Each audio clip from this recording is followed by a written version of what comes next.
Accent reduction through connected speech techniques. Master your English pronunciation. Hello everyone, and welcome to our English language learning journey.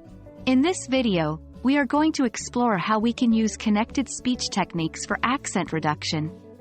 Reducing our accent and sounding more like a native speaker is a goal for many of us, and today, we are going to explore some tips and tricks that can help us achieve this. So, let's dive right in. Connected speech is a term that we use to describe the way we join or link words when we speak naturally and unconstrained. In English, we often link sounds together in a smooth, fluid manner. This can sometimes change the sounds of the words or make it sound like two words are actually one. It's this phenomenon that can often make native English speakers seem so hard to understand.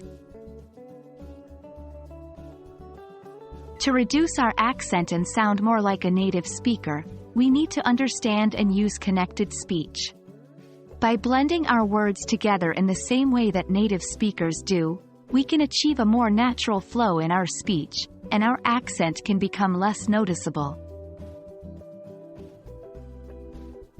There are three main types of connected speech: linking, intrusive sounds, and elision.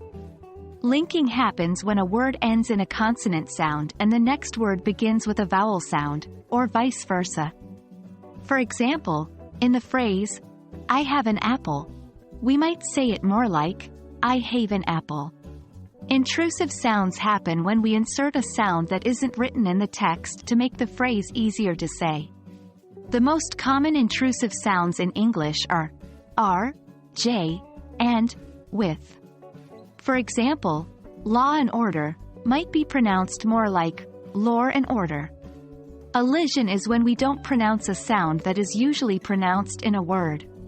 For example, we often pronounce next day, like next day. So how do we practice these techniques? Well, imitation is key. Listen to native speakers in movies, shows, podcasts, or even conversations around you. Try to mimic not just the words they say, but how they say them. How do they link their words together? Do they use intrusive sounds? How about elision? Remember, accent reduction and mastering connected speech techniques is not something that happens overnight. It requires patience and persistence. So don't get discouraged if you don't see immediate results. Keep practicing and you will improve over time. That's all for today's video on using connected speech techniques for accent reduction. I hope you found this helpful and informative. Remember, practice makes perfect, and every step you take brings you closer to your goal. So keep practicing, keep listening, and most importantly, keep speaking English. See you in our next video.